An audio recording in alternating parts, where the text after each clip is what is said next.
So let's find our way around CRTeacher2. This is Moodle. It's running a software called Moodle, which is this not freeware, but open source software for online courses. And I'm going to use the geomorphology online class just because at this point in time I haven't set up your class. I wanted to show you around a little bit, so let's see here.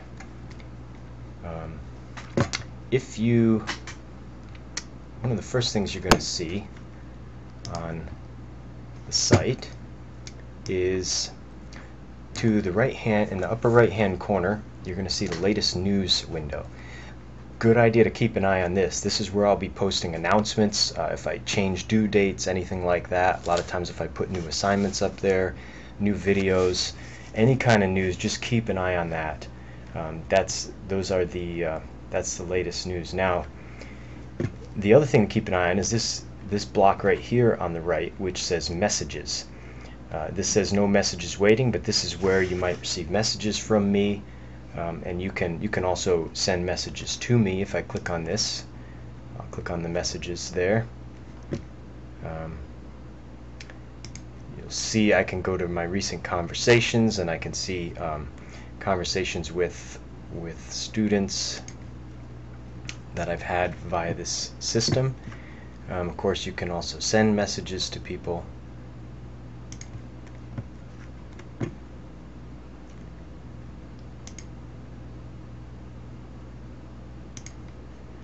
Let's say you wanted to search Dr. Green.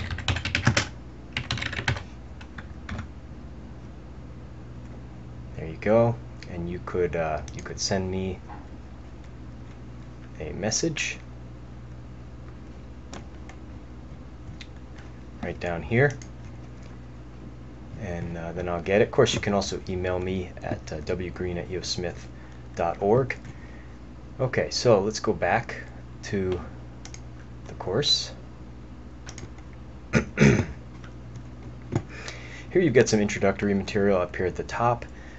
You see that I have, for this course, for the geomorphology online course this summer, I posted some textbooks and things like that, some video tutorials.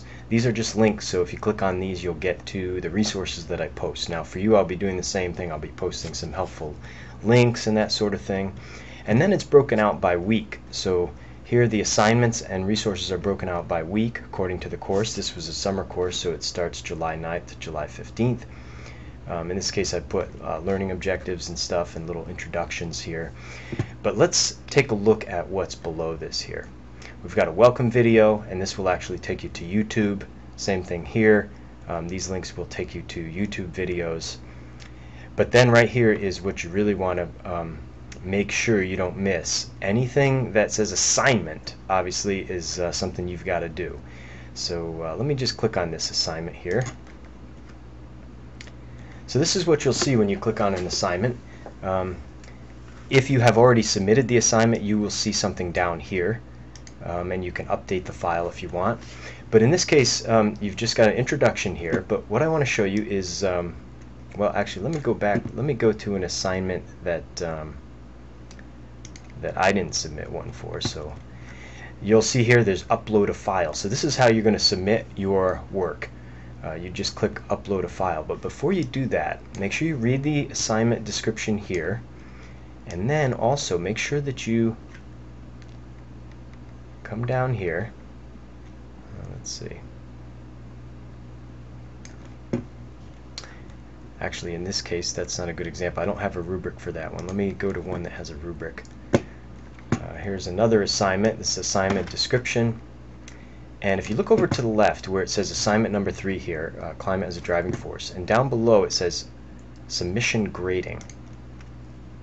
Click on that, and it will show you the rubric for the assignment. So many of your assignments will have rubrics associated with them.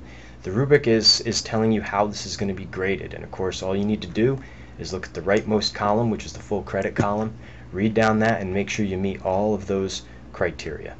Okay? And then you'll be sure to get a good grade on whatever assignment it is. Now once I've read that and I'm ready to do the assignment and complete the assignment, and when I'm ready to submit, I'm going to come down here to the bottom, click upload a file, Alright, now I can either just drag the file in here from my computer, or I can click this and search my computer for a file.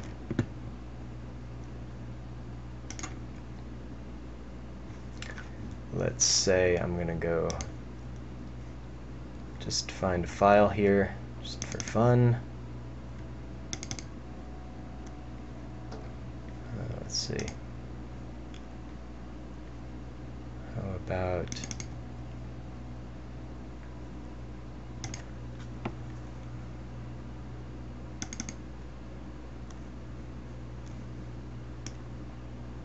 well, it doesn't matter. I'll just put any old file up here.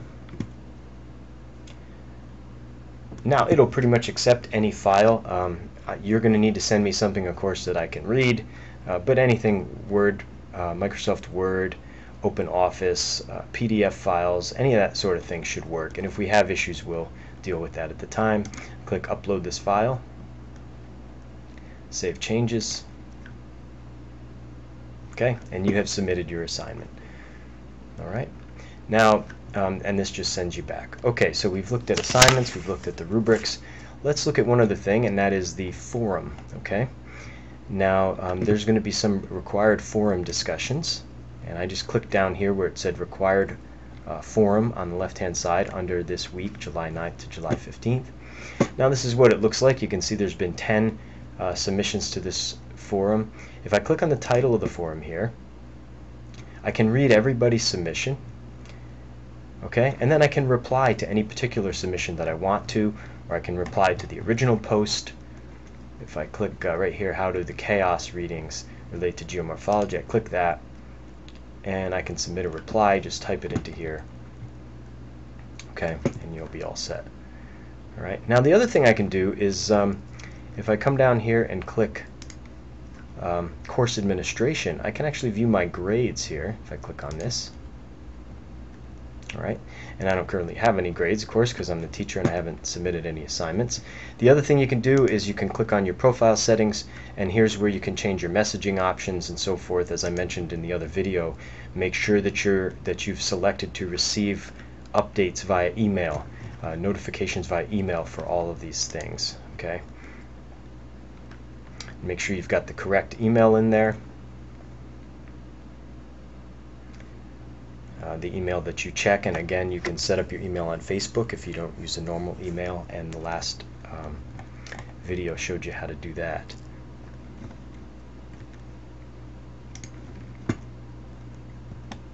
So this is your home for the semester. Make sure you are checking this frequently. Make sure you've got it set up to receive notifications. Make sure you're checking your messages over here to the right. You can check the calendar. Recent activity is where new changes that I make to assignments and stuff will go up, and make sure you're checking the latest news up here on a regular basis. Alright, and do all that and you'll be in good shape, and we'll have a lot of fun learning online this year.